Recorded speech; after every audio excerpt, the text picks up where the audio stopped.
বড় দুঃখের ব্যাপার, বড় কষ্টের ব্যাপার। ইদানিং আপনারা দেখেছেন বাংলাদেশের বিবাড়িয়া, ব্রাহ্মণবাড়িয়া, এই ব্রাহ্মণবাড়িয়ায় একজন নারীর অপকর্ম, একজন নারীর পরকিয়া, তার মেয়ে দেখার কারণে ওই তার মায়ের হাতে মেয়েটা এবং তার চাচার হাতে ভাতিজিটা, তারা দুইজনের হাতে এই মেয়েটা খুনের শিকার হয়েছে। কথা ঠিক কিনা? নারীর পরকিয়া, মায়ের পরকিয়া, এটা মেয়ে দেখে ফেলেছে। মেয়েটা মাদ্রাসায় পড়ে, স্বামী বিদেশের বাড়ি, প্রবাসী, তো বাসায় আসছে চাচার সাথে, তার মানে দেবরের সাথে আর কি সম্পর্ক। তো এই অবস্থায় ওই মেয়েটা একটু বুঝমান, সে উভয়কে উলঙ্গ অবস্থায় দেখে ফেলছে। সে শুধু এতটুকু অপরাধ করেছে যে আমি এই খবরটা বাবাকে বলে দিব, শুধু বলেছে আমি খবরটা বাবাকে বলে দিব। এটাই ছিল তার জন্য অন্যায়। না হয়তো এই ময়না ফুটফুটে চাঁদের মতো সুন্দর একটা মেয়ে, তার কোনো অপরাধ ছিল না। প্রথমেই তার মা তাকে আঘাত করেছে, কান কেটে দিয়েছে, ওয়ালের সাথে বারবার আঘাত করেছে, গোটা দেহটাকে রক্তাক্ত করে দিয়েছে। তারপরও দেখে যখন মরে না, তার ওই চাচা যে পরকীয়ার সাথে জড়িত ছিল, সে একটা লোহার টুকরা এই ময়নার যৌনাঙ্গের ভিতরে প্রবেশ করিয়ে তাকে শহীদ করে দিয়েছে। ভিন্ন খাতে ঘটনাকে প্রবাহ করার জন্য কোথায় লাশ লুকানো যায়? পাশেই ছিল মসজিদ, মসজিদের ভিতরে কেউ ছিল না, খালি মসজিদ পাইয়া মসজিদের দোতলা ছিল খোলা। ওই মসজিদের দোতলার মধ্যে লাশটা উঠায়া জানালার সাথে পায়জামা ছিঁড়ে তারপরে ওটা দিয়া বেঁধে রাখছে, বুঝাইতে চাইছে বেঁধে তারা দর্শন করছে। আর এই দর্শন, এই ঘটনার কারণে সহজ সরল দুর্বল মসজিদের ইমাম এবং মুয়াজ্জিনকে গ্রেফতার করে 5 দিনের রিমান্ড দিয়েছে। কারণ ইমাম দুর্বল, মুয়াজ্জিন দুর্বল, ইমাম দুর্বল, মুয়াজ্জিন দুর্বল, এর পাশে দাঁড়ানোর মতো মানুষ নাই, যার কারণে তাকে বন্দি করলো। হ্যাঁ, তদন্ত সাপেক্ষে আপনি তাকে গ্রেফতার করতে পারেন, তদন্তের জন্য নিতে পারেন, কিন্তু আপনি তাকে রিমান্ড দিতে পারেন না। একজন নিরহ আলেমকে, একজন নিরহ ইমামকে, একজন নিরহ মুয়াজ্জিনকে আপনি রিমান্ডে দিবেন, এই দুঃসাহস অপরাধ প্রমাণ হওয়ার আগে তাকে রিমান্ডে দেওয়ার সুযোগ ইসলামও দেয় না, দেশের কোনো আইন দেয় না। শুধুমাত্র একটাই কারণ রিমান্ডে দেওয়ার, ইমাম দুর্বল, মুয়াজ্জিন দুর্বল। তার দুর্বলতাকে পুঁজি করে তাদেরকে যারা রিমান্ড দিয়েছে, অবশ্যই তারা জাতির মধ্যে বাবা কালো অধ্যায় রচিত করেছে। কথা ঠিক কিনা? আমরা দোষীদের দৃষ্টান্তমূলক শাস্তি দাবি করি এবং তদন্ত সাপেক্ষে এই ঘটনার সাথে যারা জড়িত, যারা মূল হোতা, তাদেরকে 24 ঘন্টার ভিতরে গ্রেফতার করে শাস্তির আওতায় আনার দাবি জানাচ্ছি। কথা ঠিক না বা ঠিক? যারা কেন আলম সমাজকে কলঙ্কিত করা হলো? অথচ এই ফাহেসা যারা সমাজে চলায়, পরকিয়া যারা করে, এটা এত বড় জঘন্য অপরাধ। মানুষ যদি মানুষকে খুন করে, খুনের শাস্তি হলো তাকেও খুন করো, তাকেও ফাঁসির কাস্টে ঝোলাও, তার শাস্তিটাও কম। কিন্তু পরকিয়া করলে এটা খুনের শাস্তির চাইতেও আরো জঘন্য শাস্তি। কথা ঠিক কিনা? কি শাস্তি তা জানেন? পরকিয়ার শাস্তি, কোনো বিবাহিত নারী পুরুষ যদি ব্যভিচারে জড়ায়, অন্যায়ের সাথে জড়ায়, ব্যভিচার করে, তারা যদি জিনা করে, তাদের শাস্তি হলো মাটি গর্ত করো, গর্ত করে কোমর পরিমাণ, চাই সে নারী হোক পুরুষ হোক, কোমর পরিমাণ মাটিতে তাকে আটকায়া দাও, এরপরে চতুর্দিক থেকে পাথর মারো। বলেন, একটা মানুষকে ফাঁসির কাস্টে ঝুলায়া মারাটা সহজ, 1 মিনিটে তার জীবন শেষ। কিন্তু পাথর দিয়া এইভাবে পিটায়া পিটায়া মারা 1-1.5 ঘন্টা লাগবে। বলেন তো, এই শাস্তি ওই মৃত্যুদণ্ডের চাইতেও বড় কঠিন শাস্তি। কথা ঠিক কিনা?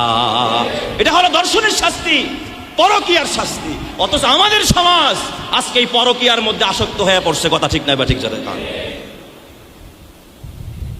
এই ক্ষেত্রে আবার পুরুষের চাইতে নারীর 1 ধাপ আগানো।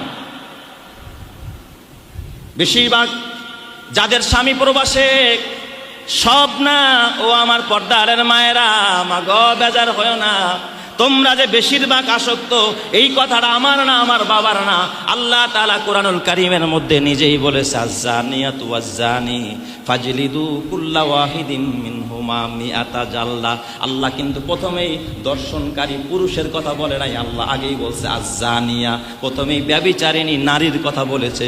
তাহলে বোঝা গেল এই ক্ষেত্রে সবচাইতে বেশি অগ্রণী ভূমিকা পালন করে আমার মা বোনেরা, কথা ঠিক কিনা? তাদের ভূমিকা সবচাইতে বেশি। এই জন্য সাবধান হয়ে যাও মা, খবরদার খবরদার। কোন মা যদি পরকীয়ায় জড়ায়, এ মা দুনিয়ার ভিতরে 3টা শাস্তি পাইবা, মরার পরে তো জাহান্নাম আছে। দুনিয়ার ভিতরে আল্লাহ তাআলা কেউ জানলো না তুমি পরকীয়া করেছো, কেউ দেখলো না তুমি ফ্ল্যাটের ভিতরে, তুমি হোটেলের ভিতরে, তুমি রাতের আধারে অন্যায় করেছো, কেউ জানে না। বলেন তো দুনিয়ার কেউ যেটা জানে না সেটা জানেন কি? এই রকমের গোপন অপরাধ আমাদের সমাজ আছে না নাই?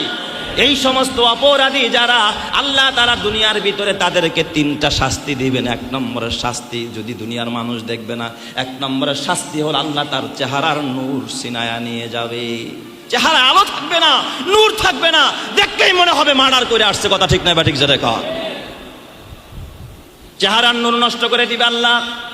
2 নম্বর, আল্লাহ তাআলা রিজিকের বরকত উঠায়া নিবে, রিজিকে বরকত থাকবে না। 2 হাত দিয়া কামাই করবে, তারপরে অভাব যাবে না। রিজিকের বরকত আল্লাহ নষ্ট করে দিবে, রিজিকের বরকত পাবে না, রিজিকের মধ্যে কখনো বরকত পাবে না। আল্লাহ তাআলা রিজিকের বরকতকে উঠায় নিয়ে যাবে। আর 3 নম্বর হলো আল্লাহ রব্বুল আলামিন তার হায়াতের বরকতকে নষ্ট করে দিবে, হায়াতের মধ্যে বরকত পাবে না। অকাল মৃত্যু হবে, গাড়ির চাকার নিচে পড়বে, অথবা রাস্তাঘাটের ভিতরে মৃত্যু অবস্থায় তাকে পাওয়া যাবে। তার মরণ কখন হবে? কালিমা পড়ার সময়টুকু পর্যন্ত আমার আল্লাহ তারে দিবে না, কথা ঠিক কিনা? মৌত কো সমঝা হ্যায় গাফিল, মৌত কো সমঝা হ্যায় গাফিল, ইখতিতামে জিন্দেগি দর হাকিকত মৌত হায় সুবহে দাওয়ামে জিন্দেগি। এই জন্য আমার বাজান হাতে পায়ে ধরে বলি, খবরদার, গোপন গুনাহ মানুষকে ধ্বংস করে ছাড়ে, সমাজকে ধ্বংস করে ছাড়ে, কথা ঠিক কিনা? ওয়ানাহান নাফসা আনিল হাওয়া, এবং নিজেকে খায়েশাত থেকে, নিজের মনে যা চায় তা থেকে যে নিজেকে সেবে রাখে, হেফাজত রাখে, আল্লাহ তাআলা বলেন তার জন্য ঠিকানা হলো জান্নাত। জোরে বলেন সুবহানাল্লাহ। তাহলে ওই দিনকে ভয় করার দরকার আছে না নাই? ওই দিনের ভয়, মরণের ভয়, আখিরাতের ভয় যদি কারো মধ্যে থাকে, ওই মানুষটা অন্যায় করে না, অপরাধ করে না, ওই মানুষটা গুনাহ করে না, ওই মানুষটা রবের নাফরমানি করতে পারে। আর ওই দিনের ভয় যদি কারো ভিতরে না থাকে, এই মানুষটা বেপরোয়া হয়ে যায়। ফাইন্নাল জান্নাতা হিয়াল মাওয়া, আল্লাহ তাআলা বলেন এই ভয়ের কারণে, এই খৌফ ও খশিয়াতের কারণে আমি রব্বুল আলামিন তার জন্য বাসস্থান বানাইছি, তার শেষ ঠিকানা বানাইছি। ফাইন্না লাহু জান্নাতুল মাওয়া, জান্নাতুল মাওয়াটা তার বাসস্থান হবে, তার আবাসস্থল হবে। সুবহানাল্লাহ। ওই দিনের সতর্ক আল্লাহ তাআলা করতেছে। সর্বশেষ আয়াত, কোরআনের সর্বশেষ আয়াত, সুম্মা তুওয়াফা কুল্লু নাফসিম মা কাসাবাত। আল্লাহ তাআলা বলেন ওই দিন, কিয়ামতের দিন, প্রত্যেক নফসকে তার কৃত কাজের, তার কর্মের ফল পুরাপুরি দেওয়া হবে। ভালো করলে ভালো ফল পাবে, মন্দ করলে মন্দ ফল পাবে। একটা ভালো করেছো, একটা ভালোর ফল পাবে, 2টা খারাপি করেছো, 2টা খারাপির ফল পাবে। খারাপি করো নাই, তোমাকে কোনো খারাপির ফল দেওয়া হবে না, কোনো সাজা দেওয়া হবে না, কোনো তোমার উপর জুলুম করা হবে না। আল্লাহ তাআলা বলে সুম্মা তুওয়াফা কুল্লু নাফসিম মা কাসাবাত, প্রত্যেক নফস যা কামাই করেছে, যা উপার্জন করেছে, তাই তাকে পাই টু পাই পুরাপুরি হিসাব বুঝিয়ে দেওয়া হবে। আল্লাহ তাআলা সেই দিন কারো প্রতি কোনো জুলুম করবে না। অর্থাৎ জুলুমের অর্থ হলো অন্যায় করো নাই, অন্যায় চাপায়া দেওয়া হবে না। নেক করেছো, নেকটা তোমার আমলনামা থেকে সরিয়ে দেওয়া হবে না, বরং তুমি যা করেছো, ছোট করেছো, বড় করেছো, সব সেদিন তুমি আমলনামার মধ্যে দেখতে পাবে। সুবহানাল্লাহ। এই জন্য সেই দিন অপরাধীরা আফসোস করতে করতে তারা ফেটে পড়বে। তারা আমলনামা দেখে বলবে চিৎকার মেরে, মালি হাদাল কিতাব, আর এই আমলনামার কি হলো, এই কিতাবের কি হলো, লা ইউগাদিরু সগীরাতান ওয়ালা কাবীরাতান ইল্লা আহসাহা। এটা একটা ছোট গুনাহও ছাড়ে নাই, বড় গুনাহও ছাড়ে নাই। মনে মনে কল্পনা করেছিলাম, সেটাও দেখি লিপিবদ্ধ করে রেখেছে। বলেন তো দুনিয়ার কেউ যেটা জানে না সেটাও জানেন যিনি, তিনি কে? আল্লাহ সব রেকর্ড করতে পারে, আল্লাহর কাছে অভাব আছে? দুনিয়ার মানুষ সিসি ক্যামেরা দিয়া যদি সব কিছু নিয়ন্ত্রণ করতে পারে, গোয়েন্দা বাহিনীর মাধ্যমে যদি নিয়ন্ত্রণ করা যায়, রয়ের মাধ্যমে যদি নিয়ন্ত্রণ করা যায়, মোসাদের মাধ্যমে যদি নিয়ন্ত্রণ করা যায়, বিভিন্ন প্রযুক্তির মাধ্যমে যদি অকারেন্সগুলোকে নিয়ন্ত্রণ করা যায়, কসম আল্লাহর এই সবের স্রষ্টা যিনি, বলেন তো তিনি সব কিছু নিয়ন্ত্রণ করতে পারবেন কি পারবেন না? আল্লাহ সব নিয়ন্ত্রণ করেন, সব আল্লাহ তাআলার নখদর্পণে আছে। ওয়াহুয়া মাকুম আইনামা কুনতুম, তুমি যেখানেই থাকো, যেই অবস্থায় থাকো, তোমার সাথে আছেন যিনি, তিনি কে? তুমি খুন করলেও তোমার সাথে কে আছেন? আল্লাহ। তার মানে আল্লাহ দেখে না? তুমি মদ খাইলেও তোমার সাথে আল্লাহ আছে, তুমি মিথ্যা কথা বললেও তোমার সাথে আল্লাহ আছেন। মা ইয়ালফিযু মিন কাউলিন ইল্লা লাদাইহি রাকীবুন আতীদ। তোমার জবান দিয়া কি বের হয়, এটা বের হওয়ার আগেই এই খবর, এই কথার মেসেজ একজনের কাছে পৌঁছে যায়, তিনি কে? আওয়াজ দিয়া বলেন, তিনি কে? আল্লাহ। কোন অপরাধী সেদিন তার অপরাধকে লুকাইতে পারবে না। আমাদের সমাজের ভিতরে বর্তমানে অপরাধ কম চলে না বেশি চলে? অথচ অপরাধ করে একজন, দোষ চাপায় আরেকজন। বড় দুঃখের ব্যাপার, বড় কষ্টের ব্যাপার। ইদানিং আপনারা দেখেছেন বাংলাদেশের ওই যে আমাদের দেশের একটা জেলা, আমাদের দেশের মধ্যে বাবা আপনারা জানেন বিবাড়িয়া, ব্রাহ্মণবাড়িয়া। এই ব্রাহ্মণবাড়িয়ায় একজন নারীর অপকর্ম, একজন নারীর পরকিয়া, তার মেয়ে দেখার কারণে ওই তার মায়ের হাতে মেয়েটা এবং তার চাচার হাতে ভাতিজিটা, তারা দুইজনের হাতে এই মেয়েটা খুনের শিকার হয়েছে। কথা ঠিক কিনা? নারীর পরকিয়া, মায়ের পরকিয়া, এটা মেয়ে দেখে ফেলেছে। মেয়েটা মাদ্রাসায় পড়ে, স্বামী বিদেশের বাড়ি, প্রবাসী, তো বাসায় আসছে চাচার সাথে, তার মানে দেবরের সাথে আর কি সম্পর্ক। তো এই অবস্থায় ওই মেয়েটা একটু বুঝমান, সে উভয়কে উলঙ্গ অবস্থায় দেখে ফেলছে। সে শুধু এতটুকু অপরাধ করেছে যে আমি এই খবরটা বাবাকে বলে দিব। শুধু বলেছে আমি খবরটা বাবাকে বলে দিব, এটাই ছিল তার জন্য অন্যায়। না হয়তো এই ময়না ফুটফুটে চাঁদের মতো সুন্দর একটা মেয়ে, তার কোনো অপরাধ ছিল না। প্রথমেই তার মা তাকে আঘাত করেছে, কান কেটে দিয়েছে, ওয়ালের সাথে বারবার আঘাত করেছে, গোটা দেহটাকে রক্তাক্ত করে দিয়েছে। তারপরও দেখে যখন মরে না, তার ওই চাচা যে পরকীয়ার সাথে জড়িত ছিল, সে একটা লোহার টুকরা এই ময়নার যৌনাঙ্গের ভিতরে প্রবেশ করিয়ে তাকে শহীদ করে দিয়েছে। ভিন্ন খাতে ঘটনাকে প্রবাহ করার জন্য কোথায় লাশ লুকানো যায়?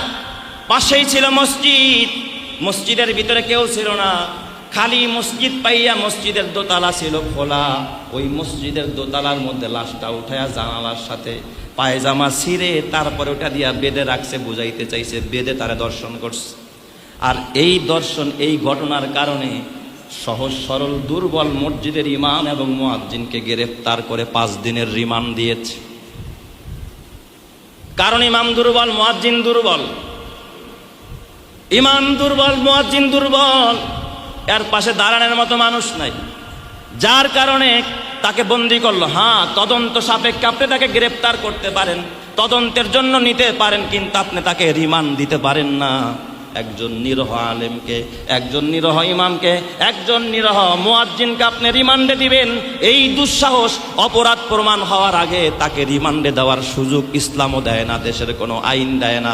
শুধুমাত্র একটাই কারণ রিমান্ডে দেওয়ার, ইমাম দুর্বল, মুয়াজ্জিন দুর্বল। তার দুর্বলতাকে পুঁজি করে তাদেরকে যারা রিমান্ড দিয়েছে, অবশ্যই তারা জাতির মধ্যে বাবা কালো অধ্যায় রচিত করেছে। কথা ঠিক কিনা? আমরা দোষীদের দৃষ্টান্তমূলক শাস্তি দাবি করি এবং তদন্ত সাপেক্ষে এই ঘটনার সাথে যারা জড়িত, যারা মূল হোতা, তাদেরকে 24 ঘন্টার ভিতরে গ্রেফতার করে শাস্তির আওতায় আনার দাবি জানাচ্ছি। কথা ঠিক না ঠিক? যারা কেন আলম সমাজকে কলঙ্কিত করা হলো? অথচ এই ফাহেসা যারা সমাজে চলায়, পরকিয়া যারা করে, এটা এত বড় জঘন্য অপরাধ। মানুষ যদি মানুষকে খুন করে, খুনের শাস্তি হলো তাকেও খুন করো, তাকেও ফাঁসির কাস্টে ঝুলাও, তার শাস্তিটাও কম। কিন্তু পরকিয়া করলে এটা খুনের শাস্তির চাইতেও আরো জঘন্য শাস্তি, কথা ঠিক কিনা? কি শাস্তি তার জানেন? পরকিয়ার শাস্তি, কোনো বিবাহিত নারী পুরুষ যদি ব্যভিচারে জড়ায়, অন্যায়ের সাথে জড়ায়, ব্যভিচার করে, তারা যদি জেনা করে, তাদের শাস্তি হলো মাটি গর্ত করো, গর্ত করে কোমর পরিমাণ, চাই সে নারী হোক পুরুষ হোক, কোমর পরিমাণ মাটিতে তাকে আটকায়া দাও, এরপরে চতুর্দিক থেকে পাথর মারো।